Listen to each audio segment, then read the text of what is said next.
Good evening प्यारे प्यारे बच्चों। केमिकल काइनेटिक्स से लेक्चर नंबर 5 में आपका स्वागत है। और आज के लेक्चर में आज हम कोशिश करेंगे कि ये चैप्टर हमारा खत्म हो जाए और चलते हैं पढ़ते हैं। सो फर्स्ट ऑर्डर का लास्ट क्लास में हम लोगों ने फर्स्ट ऑर्डर रिएक्शन के बारे में पढ़ा था। आज हम उसी की हाफ लाइफ डिस्कस करने वाले हैं। क्या डिस्कस करने वाले हैं? Half life. चलिए, तो हमें ये पता चल गया था भैया कि जो है जो रेट ऑफ रिएक्शन है वो कंसंट्रेशन के डायरेक्टली प्रोपोर्शनल होता है। लास्ट क्लास में पढ़ा था, ठीक है। तो rate of reaction is directly proportional to concentration of reactant, यही तो पढ़ा था। आज हम इसके आगे एक बात पढ़ेंगे कि हाफ लाइफ के बारे में। What is half life? तो कहेंगे सर टोटल रिएक्टेंट कंज्यूम होने के का जब आधा रिएक्टेंट कंज्यूम होगा, जितना टोटल है उसका आधा रिएक्टेंट जब कंज्यूम होगा उस समय जो टाइम होगा that is the half life time. समझ में आई? किसी भी अभिक्रिया के दौरान जो पूरा जो अभिकारक है, जो रिएक्टेंट है, पूरे कंज्यूम होने के आधे की वैल्यू, ठीक है। जैसे 10 मोल था तो 5 मोल में, जैसे 10 मोल 10 मिनट है 5 मोल, तो भैया जितने मिनट में 5 मोल है भाई इसकी क्या हो जाएगी? Half life. तो यहाँ पर लिखिए सॉल्व करने का तरीका। तो देखो हाफ लाइफ क्या है? टोटल टाइम का आधा, दैट इज टी की पावर 1 टी हाफ। और यहाँ पर जो कंसंट्रेशन है वो क्या हो जाएगी? इनिशियल का आधा, that is a minus x is equal to a upon 2। हाँ या ना? ये वाला फॉर्मूला हमने ऑलरेडी डिस्कस किया था, a not upon A T. तो ये क्या होगा? टी हाफ बराबर 1 upon K ln a upon a by 2।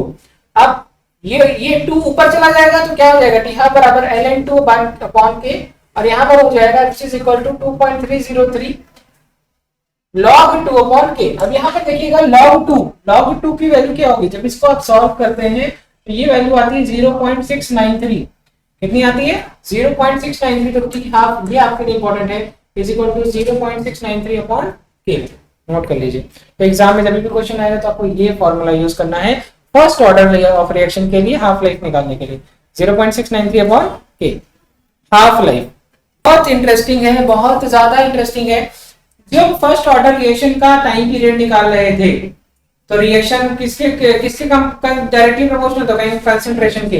लेकिन यही देखो हाफ लाइफ निकालते समय यहां कहीं कंसंट्रेशन आया, तो इसका मतलब zero. First order reaction concentration के डायरेक्टली प्रोपोर्शनल, लेकिन half life of first order reaction is independent of concentration. तो यहां देखिए एक बात लिखी है, half life time for the first order reaction is independent of initial concentration of reactant।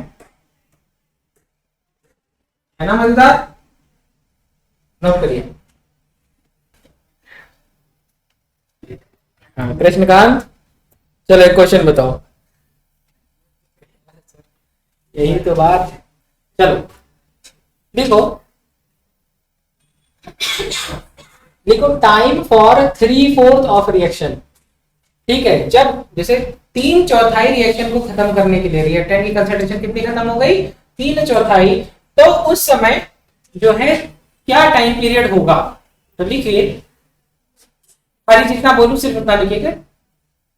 ये लिखो टाइम, ये खाली इतना लिखो, और यहां पर जितना बोलूं सिर्फ इतना लिखना। एक्स की कंसंट्रेशन लिखो, क्या हो जाएगा? 3a/4, और a माइनस एक्स मतलब जितना बचा। अरे एक चौथाई बचेगा, 3/4 अगर इस्तेमाल हो गया तो कितना ही बचेगा? 1/4 बचेगा ना। तो 3/4 ये हो गया एक्स की वैल्यू, और ये हो गया a minus x. a minus x is बचा हुआ रिएक्टेंट, जिसको नहीं पता वो लिख ले कहीं। अब यहाँ पर हाफ लाइफ टाइम, ये देखो 2 इंटू टी हाफ, ये इंपॉर्टेंट है, नोट कर लो फॉर्मूला, बहुत आसान है। तो यहाँ पे देखो T3/4 इज इक्वल टू 2.303 अपन के log 4। ठीक है, log 4 को क्या मैं 2 log 2 लिख सकते हैं बिल्कुल। और इसको आप जब आगे सॉल्व करेंगे तो क्या हो जाएगा? अच्छा इतना देखना मेरे बच्चों, इतना मेरे बच्चे, प्यारे प्यारे बच्चे, क्या इतने को हम टी हाफ नहीं कहते थे? तो क्या मैं 2 टी हाफ नहीं लिख दूंगा? नोट कर लो, टी हाफ लिखते थे, अब हम क्या कर देंगे? 2 टाइम्स ऑफ टी हाफ।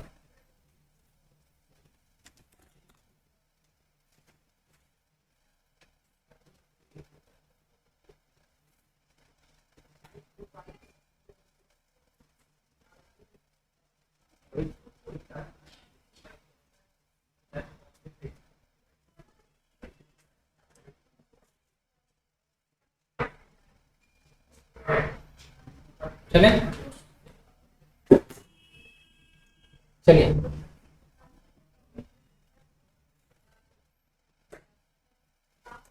एक और बहुत इंटरेस्टिंग बात है,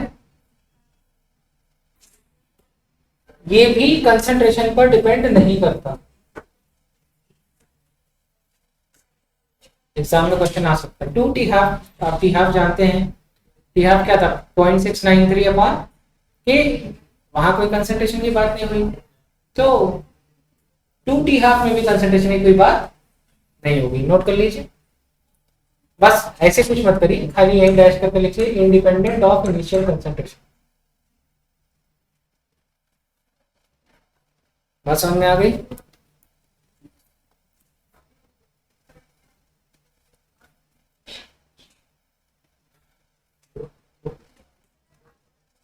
चलिए, यहाँ पे एक बात लिखी हुई जरा देखिएगा,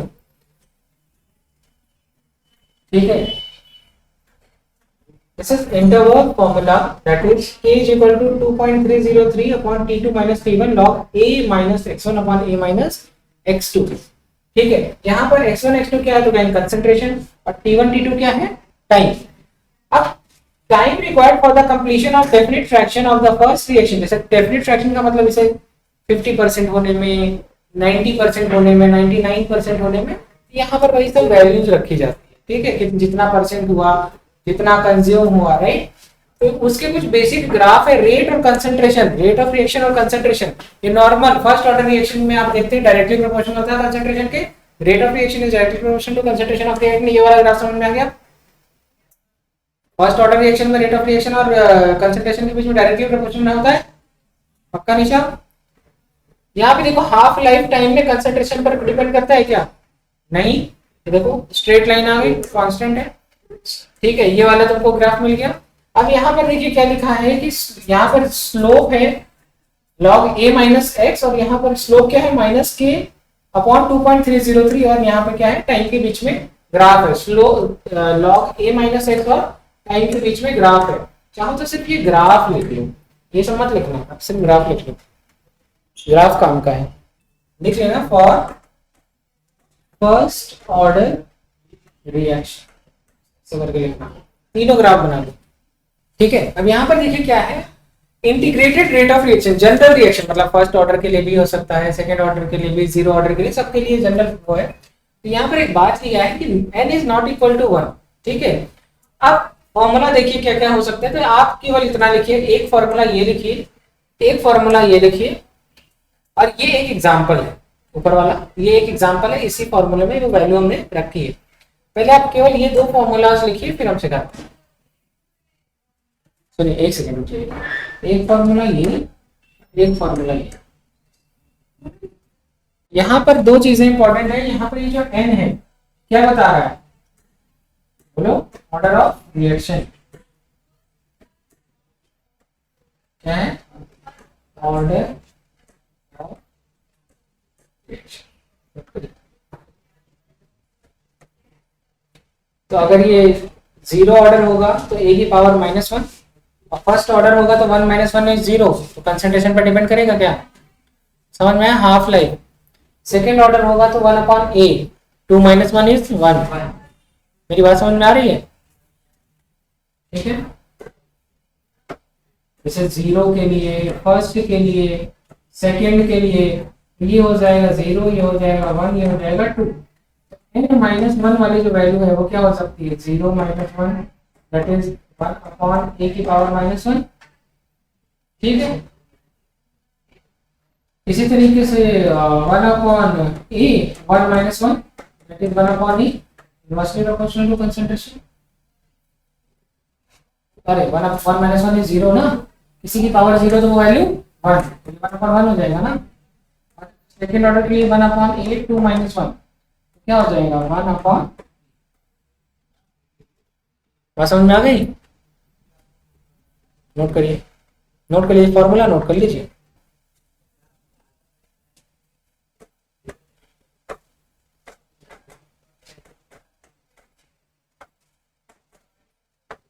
क्या मैं इसको ये लिख सकता हूँ,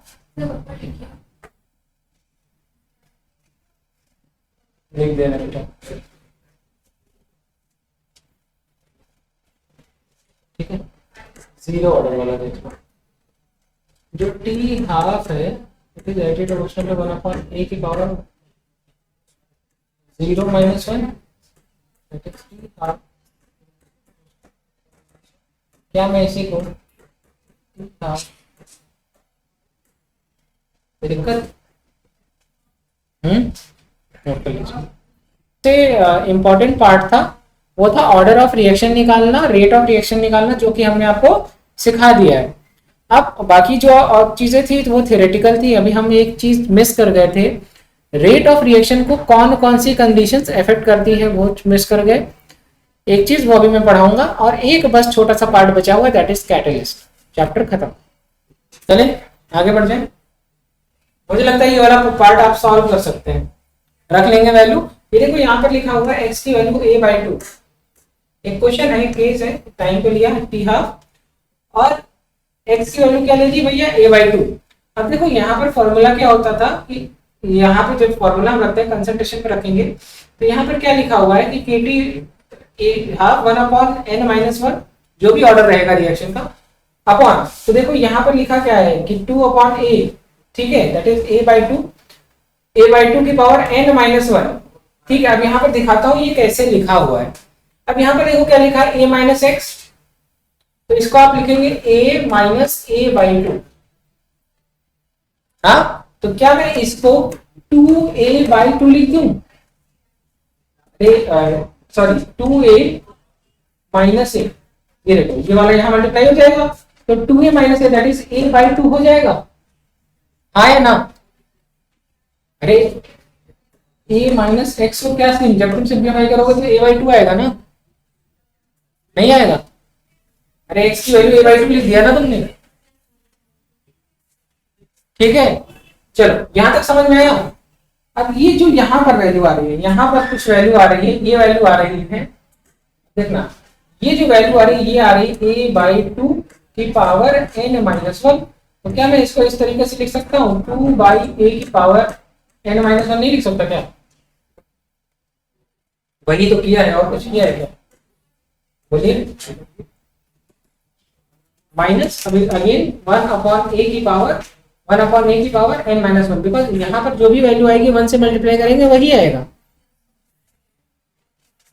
ठीक है प्रकार, समझ में आई ये किस तरीके से सॉल्व हुआ? अब यहाँ पर सेकेंड ऑर्डर रिएक्शन है, हेडिंग डालिए। अब सेकेंड ऑर्डर क्या यार, सेकेंड आ जाए, थर्ड आ जाए, ज्यादातर थर्ड ऑर्डर रिएक्शन से ज्यादा बड़ी रिएक्शन पूछा ही नहीं गया। आपके सिलेबस में तो जीरो और फर्स्ट ऑर्डर रिएक्शन ही है, सेकेंड ऑर्डर तो है ही नहीं। फिर भी खाली एक जानते रहिए। एक एग्जांपल है, देखो यहाँ पे लिखा है nth ऑर्डर रिएक्शन। हम लोग ने एक फॉर्मूला पढ़ा ही था, ऑर्डर ऑफ रिएक्शन कुछ भी हो हम निकाल सकते हैं। ठीक है, तो सेकेंड ऑर्डर रिएक्शन के लिए n की वैल्यू 2 हो जाएगी, थर्ड ऑर्डर के लिए n की वैल्यू 3 हो जाएगी। तो फॉर्मूले में वही, यहाँ n-1 की जगह 2-1 आप करते जाएंगे, वहां 3 होगा तो 3-1 करते जाएंगे। एक एग्जांपल है, खाली ये डाल दो, सेकेंड हेडिंग डाल दो, सेकेंड ऑर्डर रिएक्शन। एग्जाम में नहीं आएगा, बस आप जानते रहिए। तो लिखिए, हेडिंग डाल दीजिए सेकेंड ऑर्डर रिएक्शन, और सेकेंड ऑर्डर रिएक्शन में सिर्फ एक पॉइंट लिखिए अपने कॉपी पे, that is hydrolysis of ester by alkali, या इसी को ऑब्लिक करके लिख दीजिए सैपोनिफिकेशन। और ये एक 3 छोटे छोटे से ग्राफ बना लीजिए बस। चाहे तो ये फॉर्मूला लिख लीजिएगा, वैसे आपको ये फॉर्मूला निकालने आता है क्योंकि मैंने ऑलरेडी आपको सिखा रखा है ये फॉर्मूला। ठीक है, n की वैल्यू 2-1 कर, n की जहां जहां n होगा वहां 2 रख देना। न्यूज चल रही है ये आने वाले कुछ टाइम के अंदर, लखनऊ है, लखनऊ में जितना भी ये कूड़ा वगैरह पड़ा रहता है, यहाँ पे सारे यार बहुत हाईटेक हो जाएगा, ये सारी चीजें एकदम इंटरनेशनल लेवल पर एकदम बेहतरीन होने वाली है, कूड़ा वूड़ा की दिक्कत नहीं होगी। और लखनऊ नीदरलैंड बन जाएगा, नीदरलैंड के लेवल पे आकर के अपने सैनिटेशन में रहेगा। हाँ, अच्छी बात है, अगर कर सकते हैं तो बहुत अच्छी बात है। अभी एक हम लोगों ने पढ़ा था, बनारस क्योटो बन रहा था, तो अभी वो अभी नोट नहीं कर पाया। ठीक है, तो वो भी रुका हुआ है नीदरलैंड। इंडिया बनो भाई, जो हो वो बनो, क्यों किसी की तरह बनना। ठीक है, चलिए। नहीं होता, उसके पीछे का सबसे बड़ा पर्पस होता है कि क्या आता है वो नहीं, क्या आ सकता है उस पर काम करते हैं। जो क्या आ रहा है, जो जनरल ट्रेंड है, हर बार रिपीट कर रहा है, हम उस पर फोकस ना करके ये चांसेस हैं कि ये आ सकता है, ये हो सकता है, अगर इस लेवल का दिमाग लगा लिया, इतना दिमाग लगा लिया कि उसी को देखते रह गए और जनरल वाला छोड़ दिया। ठीक है, अच्छी जगह पर दिमाग लगाइए। चलिए अब एक बात लिखी हुई है, चलिए एक सेकंड रुकिए, एक बात लिखी हुई है, collision theory of chemical reaction. ठीक है, चैप्टर बिल्कुल खत्म की कगार पे है। अब कोलिजन थ्योरी का क्या मतलब है, देखो किसी भी केमिकल रिएक्शन होने के लिए, जैसे ये कोई पार्टिकल है, ये कोई पार्टिकल है, ये कोई पार्टिकल है, ये कोई पार्टिकल है, ये दो पार्टिकल है और ये दोनों पार्टिकल जब रिएक्ट करेंगे, जब टकराएंगे तभी ये, तो इसके लिए पहली बात तो सबसे पहली जरूरत होती है पार्टिकल्स का ओरिएंटेशन। क्या जरूरी होता है, कहाँ खो गई बेटवा, इधर देखो, ओरिएंटेशन। अब सोचो ये दो लोग लड़ाई करने जा रहे हैं, एक इधर जा रहा है और एक इधर जा रहा है, कभी लड़ाई कर पाएंगे? तो जब ओरिएंटेशन ही नहीं सही होगा तो कोलिजन होगा, कोलिजन नहीं होगा तो केमिकल रिएक्शन नहीं होगी। एक बात लिखी है कि ये थ्योरी जो है वो किसने ली थी, मैक्स स्ट्रॉज और विलियम लुइस ने, एग्जाम में नहीं आएगा। अकॉर्डिंग टू रिएक्शन, देखो क्या लिखा है कि किसी भी केमिकल रिएक्शन होने के लिए, किसी भी केमिकल रिएक्शन होने के लिए कोलिजन का होना बहुत जरूरी है। क्या सबसे इंपॉर्टेंट है, तो केवल हेडिंग डालो कोलिजन थ्योरी, जितना बोले सिर्फ उतना, सिर्फ हेडिंग डालिए कोलिजन थ्योरी और लिखिए for a reaction to occur there must be collision between reacting molecules.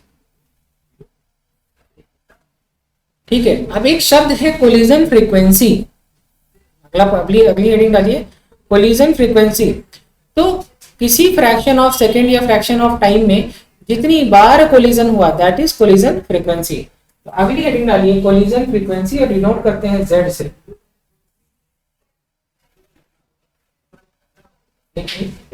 Z ऐसे को हम कहते हैं कोलिजन फ्रीक्वेंसी। लिखिए टोटल नंबर ऑफ कोलिजन पर second in unit volume called collision. ठीक है,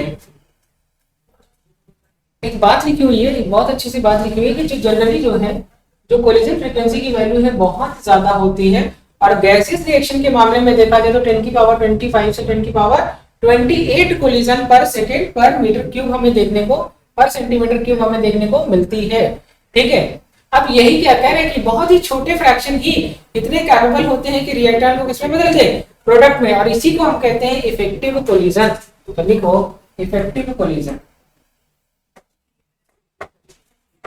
कोलिजन तो बहुत ज्यादा होती है लेकिन बहुत थोड़े ही कोलिजन डिसाइड कर देते हैं कि भैया प्रोडक्ट बन जाएगा।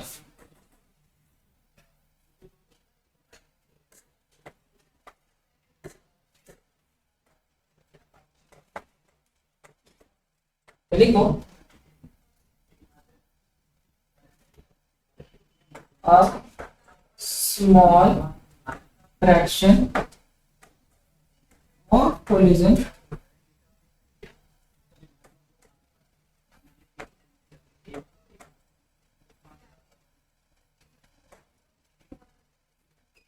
is capable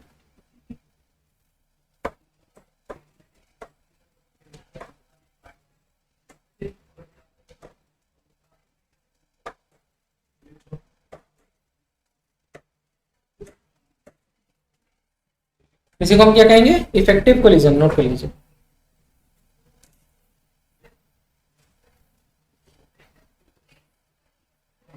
आगे बढ़ जाए।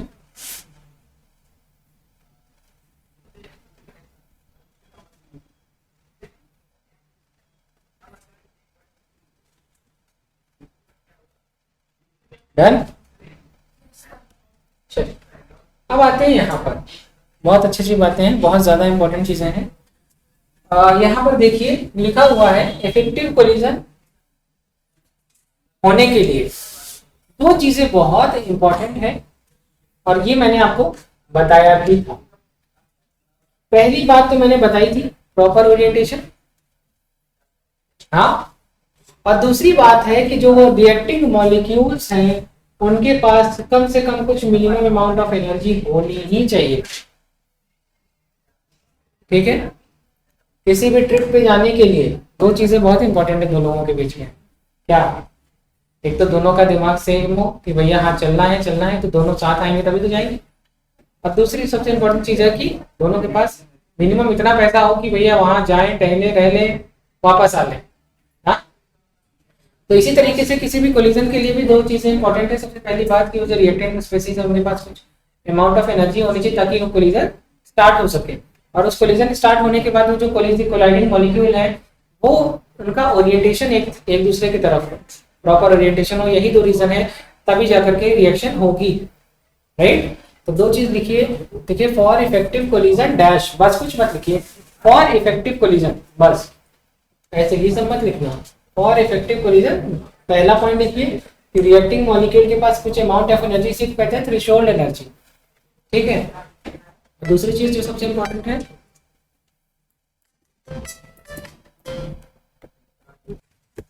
चलिए अब एक बात लिखी हुई है कि जिसको कहते हैं थ्रेशोल्ड एनर्जी। क्या? Threshold energy.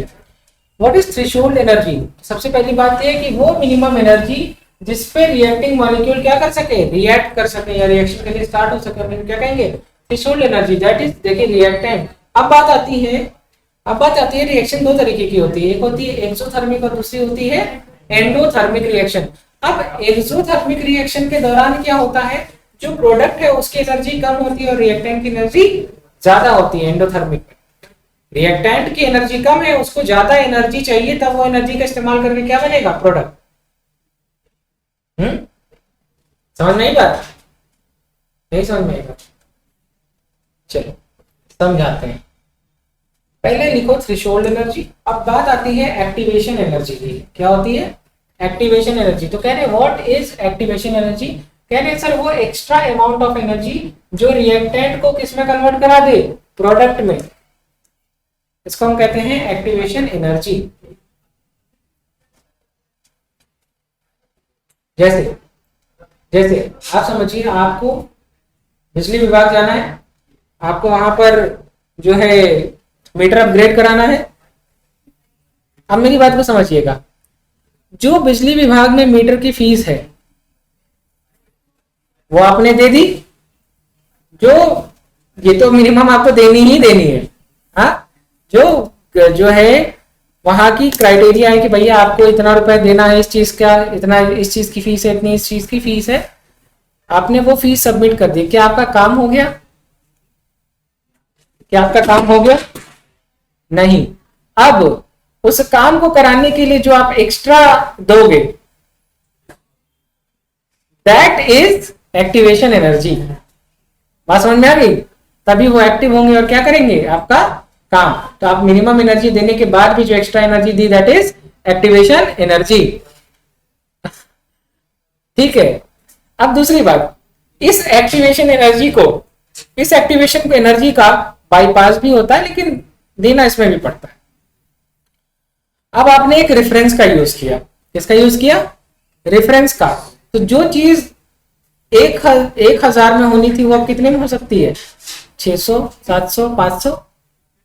अरे बाबू साहब देख लीजिए, हमारे भाई हैं, हमारे जानने वाले हैं, तो जो 1000 की डिमांड थी वो कितने में सेटल होने लगेगी? 700, 800। तो यहाँ पर ये जो आपकी एक्टिवेशन एनर्जी है ये थोड़ा सा कम हुई ना। ये किसने कराई? उस तीसरे आदमी ने, दैट इज कैटलिस्ट। समझ में आ गई? तो नॉर्मल रिएक्शन अगर मान लो किसी एक्स अमाउंट ऑफ एनर्जी पे हो रहा है और उसी काम को अगर कोई कैटलिस्ट कराएगा तो एनर्जी का अमाउंट क्या हो जाएगा? थोड़े कम एनर्जी में भी वो काम हो जाएगा कि नहीं हो जाएगा? चलो बात समझ गए आप लोग। तो आप यहाँ समझिए, हाँ वो बताना पड़ता है। Activation energy, what is activation energy? The minimum amount of extra amount of energy required by the reactant molecule for converting reactant into product. इसको कहते हैं एक्टिवेशन एनर्जी। अब यहाँ पर देखिएगा, ये दोनों ग्राफ देखिएगा, मजा आ जाएगा, बहुत मजा आएगा। एक तरफ लिखा हुआ है एक्सोथर्मिक रिएक्शन और एक तरफ लिखा हुआ है एंडोथर्मिक रिएक्शन। दोनों ग्राफ को बीच से काट दीजिए और दोनों को लिखते जाइए साथ साथ। अब यहाँ पर देखिए क्या है, ये है रिएक्टेंट और ये है प्रोडक्ट। यहां पर देखिए ये है रिएक्टेंट और ये है प्रोडक्ट, ठीक है, ठीक है। अब यहां पर देखिए क्या लिखा हुआ है, यहां पर कई सारी चीजें लिखी हुई है। ये है एनर्जी और ये है प्रोग्रेस ऑफ रिएक्शन। अब यहां पर देखिए क्या है, यहां रिएक्टेंट की देखो जरा, तक ये ग्राफ में ये वाला जो एरो है ये एनर्जी बता रहा है, क्या बता रहा है, और ये वाला क्या बता रहा है, प्रोग्रेस ऑफ रिएक्शन। अच्छा, एनर्जी को देखो तो रिएक्टेंट की एनर्जी प्रोडक्ट से ज्यादा है कि नहीं, और ऐसा लग रहा है कि रिएक्टेंट ने कुछ एनर्जी लूज कर दी तब जाकर के प्रोडक्ट बन पाया। ऐसी रिएक्शन को क्या कहेंगे, एक्सोथर्मिक। कैसा, तो इसको हमको क्या दिखा, इंथैल्पी का जो चेंज है वो क्या है, नेगेटिव। इंथैल्पी चेंज कहते हैं इसको, क्या कहते हैं, इंथैल्पी चेंज। Enthalpy change. अब मुझे अगर मुझे रिएक्टेंट से प्रोडक्ट बनाना है, अगर मुझे रिएक्टेंट से प्रोडक्ट बनाना है, अब देखो क्या है, ये जो एनर्जी है, यहां देखो होना क्या चाहिए था, यहां से यहां बनना चाहिए था, लेकिन देखो इधर इधर होना क्या चाहिए था, यहां से थोड़ा सा एनर्जी रिलीज करते यहां बन जाना चाहिए था, लेकिन ऐसा नहीं हुआ। पहले क्या हुआ, एनर्जी लगी, उसके बाद एनर्जी निकली है। इसका मतलब क्या है, इसका मतलब ये है कि जो जो चीज तुमको, जो यहाँ पर इवन रिएक्शन एक्सोथर्मिक है, उसके बावजूद आपको कुछ एनर्जी लगाने की जरूरत पड़ी। ये एनर्जी किस लिए इस्तेमाल आई, एक तो ओरिएंटेशन कराने के लिए, दूसरा रिसोल्ड एनर्जी, ताकि रिएक्शन शुरू हो सके। एक्सोथर्मिक होने के बावजूद जो एनर्जी लगी, that is activation energy, that is activation energy. वही बात है ना, फाइल सारी ओके है, उसके बाद भी काम शुरू करवाने के लिए बाबू से जो आपकी एक्स्ट्रा एनर्जी लगी, दैट इज एक्टिवेशन एनर्जी। तो ये हाँ, नाराज चल रहे हैं, शुरू नहीं कर रहे हैं, ठीक है, आप जाए उनको किसी दिन मनाएं एक्टिवेशन एनर्जी लेके, ठीक है। तो अब यहाँ पर देखिए कि हमको डेल्टा एच, तो तीन चीजों के बीच में रिलेशन आया। इसको एक्टिवेटेड को, ये जो यहाँ पर जो एनर्जी लिखती है इसको एक्टिवेशन एनर्जी कहते हैं, ईए।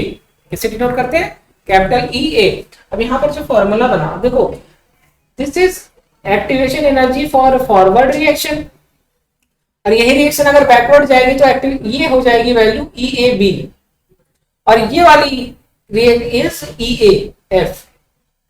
मजेदार है, बहुत मजा आएगा अगर आप इस चीज को देखेंगे, तो आपका दिल खुशी से झूम जाएगा। अभी देखिए यहां से यहां तक वाली activation energy for forward reaction, और अगर इसी रिएक्शन को उल्टा कराना होगा तो हमको कितनी एनर्जी देनी पड़ेगी, इतनी, that is E A B. अब ये जो ई ए बी है, अगर मैं इसको देखूं तो ऐसा लग रहा है कि delta H plus E A F कर देंगे तो मेरा ई ए बी आ गया। अब बात आती है delta H is equal to, क्या मैं ये लिख सकता हूँ, E A F minus E A B. क्या ये सत्य है कि नहीं सत्य है, हाँ? Activation energy for forward minus activation energy of backward, तो हमको डेल्टा एच निकल आएगा कि नहीं, निशा आया कि नहीं आया? अब इधर देखते हैं, यहां ये है रिएक्टेंट, ये है प्रोडक्ट। अब ये है, आपको दो चीजें देनी पड़ी, एक देनी पड़ी डेल्टा एच और दूसरा देना पड़ा एक्टिवेशन एनर्जी फॉर फॉरवर्ड, तब जाकर के आपका रिएक्शन हुआ। तो delta H is equal to,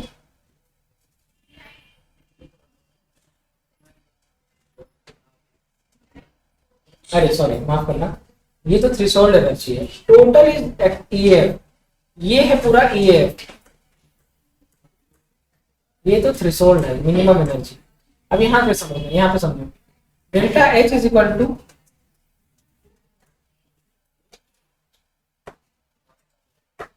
हाँ अब एक चीज और जान लो, ये तो समझा दिया था ना, अब एक चीज और जान लो।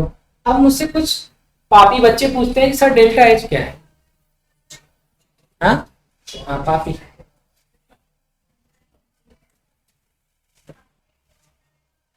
उसके आगे की चीज पढ़ ली और वो आता नहीं। देखो डेल्टा एच है क्या, चेंज इन, तो जाहिर सी बात है प्रोडक्ट की एंथैल्पी, और लिखो enthalpy of product minus enthalpy of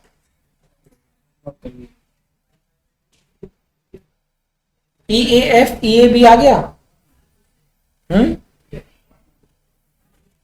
समझ में आया?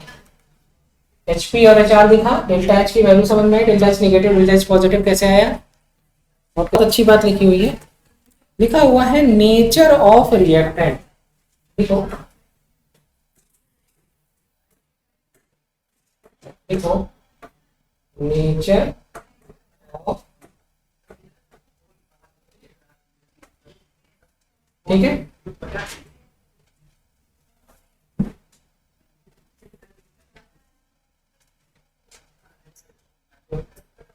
कंडीशन नंबर 3, दो कंडीशन हम लोगों ने पढ़ी थी, एक था कोलिजन और एक था नेचर ऑफ रिएक्टेंट। ठीक है, तो लिखा है कि for different reaction number of bond bond energy सब अलग होती हैं, तो इसलिए एक्टिवेशन एनर्जी भी अलग अलग होगी। ठीक है, दूसरी बात लिखा है कि रिएक्शन, ऐसी रिएक्शन जिसमें एक्टिवेशन एनर्जी की वैल्यू कम हो, रिएक्शन ज्यादा जल्दी से होगी, है ना। देख लो, और reaction having lesser activation energy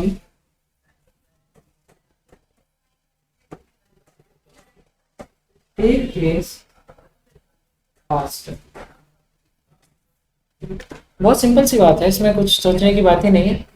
जैसे छोटे मोटे काम में डिसीजन आप बहुत जल्दी ले सकते हो, उसमें आपका वेस्ट मनी थोड़ा सा कम होता है, राइट। जैसे तुम कोचिंग आ रही थी, रिक्शे वाले ने 5 रुपए की जगह 6 रुपए डिमांड कर दिया, तो तुम कहोगे ठीक है यार चलो, अच्छा नहीं दोगे, पैदल आओगे, फिर आप छूट जाए। ठीक है, तो मेरी बात को समझिए। अब जैसे तुम गए ज्वेलरी खरीदने, ज्वेलरी तुमको मिल रही थी 1 लाख की, और दुकान वाले ने डिमांड कर दी बहन जी आज रेट बढ़ा है 1,10,000। अब तुम डिसीजन तुरंत लोगी या मम्मी को फोन करोगी, पापा को फोन करोगी, परमिशन लोगी तब लोगी? तुम कहाँ लोगी?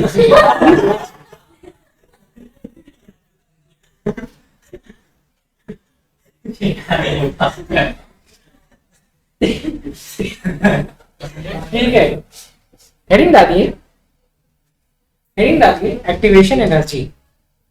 अच्छा, ऊपर इसके पहले वाले के जहां पे नेचर ऑफ रिएक्टेंट लिखा है उसके ऊपर डालिए एक्टिवेशन एनर्जी डिपेंड्स ऑन। देखो एक्टिवेशन एनर्जी डिपेंड्स ऑन, सबसे पहला क्या हो गया भैया, नेचर ऑफ रिएक्टेंट। ठीक है, इसको 1 बना लो। ठीक है, पहली चीज पता चल गई कि कैसे कौन कौन से फैक्टर्स हैं जो एक्टिवेशन एनर्जी को अफेक्ट करेंगे। एक्टिवेशन एनर्जी डिपेंड्स ऑन, पहला पॉइंट हम लोग किया nature of reactant, nature of reactant. दूसरा पॉइंट है लिखो प्रेजेंस ऑफ कैटलिस्ट। अब देखो, एक मूवी थी, वो कोई IAS बने हुए थे, उनकी बहुत अभी नहीं, बीच में बहुत अच्छी मूवी चली है 12वीं फेल, हाँ 7th फेल।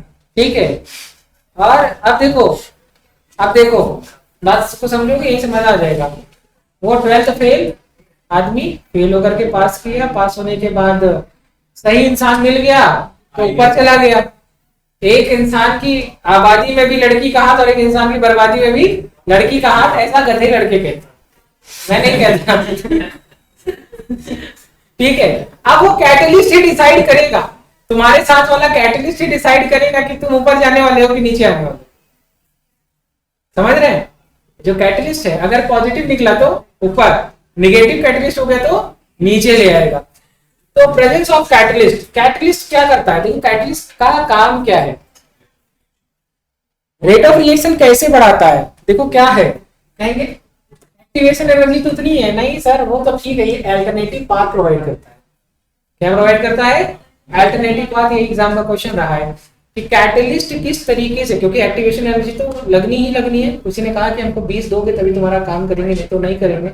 इस काम को तो मैं कर सकता हूँ, लेकिन इसके लिए जब मुझे 20,000 रुपए की रिश्वत चाहिए, तो अब उसके आसपास का कोई मित्र होगा, अरे यार देख लो अपना भाई,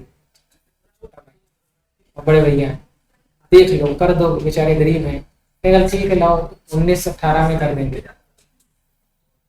ठीक है। अब मेरी बात को समझ, जो आदमी 20 के नीचे नहीं आ रहा था वो 17, 18, 19 में आ गया, तो इसने डायरेक्ट रूट लिया कि कोई अल्टरनेटिव पाथ यूज किया, इसी को कहते हैं कैटलिस्ट। तो यहाँ पर समझ में। और दूसरा, कभी मान लो वो कैटलिस्ट अगले का दुश्मन निकले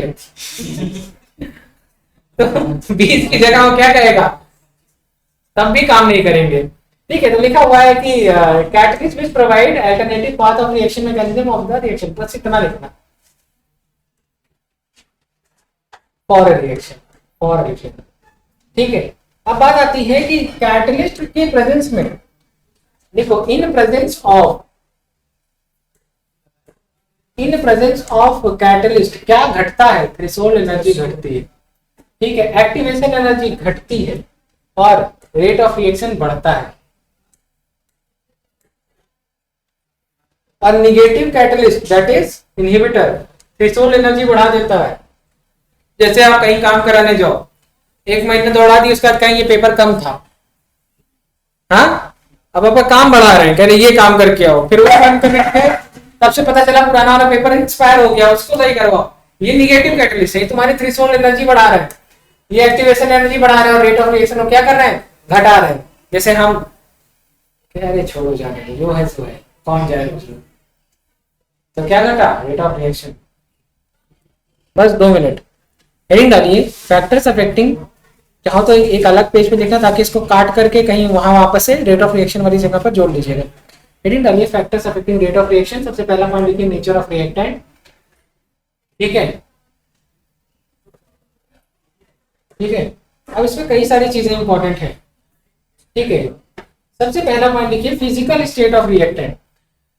गैसियस सबसे ज्यादा रेट ऑफ रिएक्शन होता है, फिर सॉलिड का, लिक्विड का, फिर गैस का। दूसरा पॉइंट है physical size of particle. Particle का साइज जितना छोटा उतनी तेजी से वो रिएक्शन में पार्टिसिपेट करेगा। तो rate of reaction is inversely proportional physical size, और जितना ज्यादा सरफेस एरिया उतनी जल्दी वो रिएक्शन में पार्टिसिपेट करेगा। सरफेस एरिया के डायरेक्टली प्रोपोर्शनल, साइज के inversely proportional. Chemical nature of reactant, एक शब्द लिखा हुआ केमिकल नेचर ऑफ रिएक्टेंट। इस चीज को हम समझते हैं तो कहेंगे sir different reacting species and number of bond are broken and their bond energies are different, therefore requirement of activation energy, तो जिसकी एक्टिवेशन एनर्जी कम होगी उसका रेट ऑफ रिएक्शन ज्यादा। पढ़ा है हम लोगों ने। चलो आगे की बात देख लेते हैं। आगे बात है, ये सब तो ठीक थी, अब बात थी कंसंट्रेशन की। वही 1 कप दूध, 1 चम्मच चीनी और 1 डब्बा चाय पत्ती, कितनी चाय बनेगी। तो वही बात है, concentration of reactant. Reactant decide, चाय में दूध विल डिसाइड की कितनी चाय बनेगी, ना कि चीनी एंड चाय पत्ती, बिकॉज दूध ही कम है तो चाय कितनी बना लोगे, ठीक है। तो मैं फी की चाय नहीं पी सकते। हाँ बच्चे हैं, काली चाय भी देखा, हम जानते थे, हमको देख के काली चाय याद आती है। लेमन टी नहीं याद आएगी, काली चाय याद आएगी। लेमन टी को इतनी फिट पर्सनालिटी आपकी नहीं। अरे आजकल कई तरीके की चाय चलती है, एक सुना है ये व्हाइट टी भी होता है। हाँ व्हाइट टी भी होती है, बहुत महंगी चाय। अरे बहुत महंगी चाय की पत्ती होती है भैया, मानी पीते हैं। हमने तो काली फोटो में देखा है। गरीबी से याद आया, मैम बगल वाली क्लास खाली कराइए, मैं तो खाली हूँ। हम लोग बात कर एकदम जल्दी खत्म कर देंगे। बेटा बचा क्या है, खत्म कर देंगे। प्रेशर, किसकी बात करते हैं, प्रेशर, ठीक है। अब एक बार में आप करें effect of pressure on rate of reaction is negligible, ठीक है। मतलब प्रेशर हैज नो इफेक्ट, बहुत अच्छी बात है। लिखा है कब, जब रिएक्टेंट सॉलिड हो या लिक्विड। बहुत अच्छा क्वेश्चन। तो पहला पॉइंट लिखेंगे, pressure has no effect when reactant is solid या liquid। अब दूसरा पॉइंट, और gaseous reactant rate of reaction is increases with increase in pressure because number of effective collision. ठीक है, ये बहुत अच्छा पॉइंट है। अगली बात लिखा है टेम्परेचर। तो अरे भैया टेम्परेचर बढ़ाओगे तो कोलिजन बढ़ेगा, काइनेटिक एनर्जी बढ़ेगी, कोलिजन बढ़ेगा, एंट्रोपी बढ़ेगी, तो क्या हो जाएगा भैया? तो कहेंगे भैया रिएक्शन हो जाएगा, रेट ऑफ रिएक्शन बढ़ेगा। समझ में आ गई बात? हाँ। अब सोचो मुझे अगर साउथ दिल्ली के बच्चों को पढ़ाना हो तो मुझे इससे सोचना पड़ेगा ना। वो ठीक है, 20 मार्क्स। ठीक है, तो नंबर ऑफ एक्टिवेटेड मॉलिक्यूल, देखो एंट्रोपी बढ़ेगी। एक और चीज है भैया, नंबर ऑफ छोटा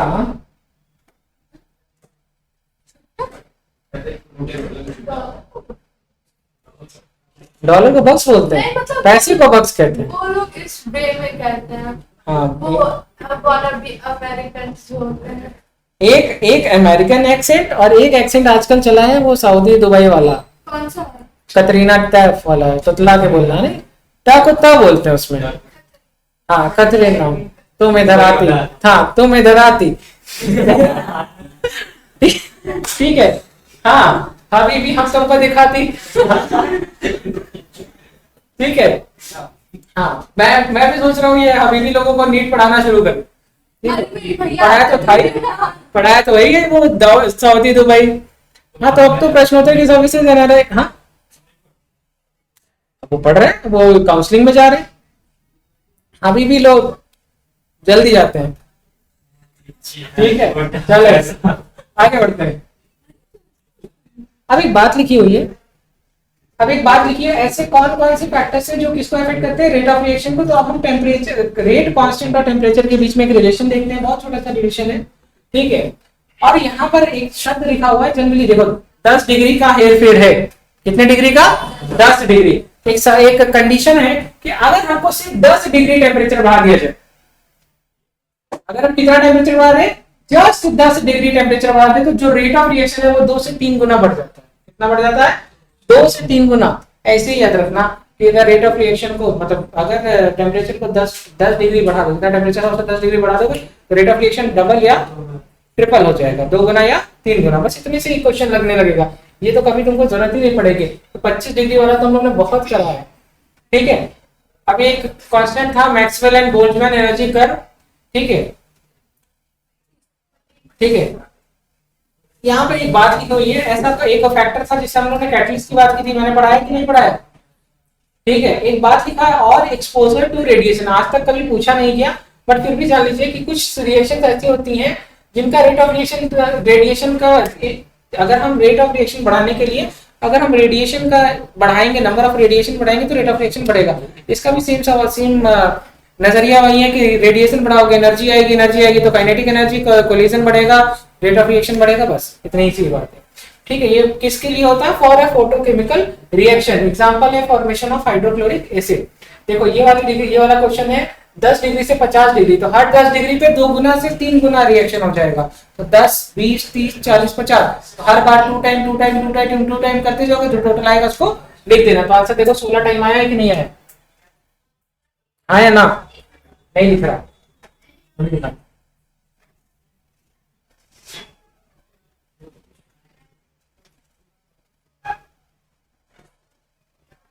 ठीक है, यहाँ पे देखिए 16 टाइम लिखा हुआ है कि नहीं लिखा हुआ है?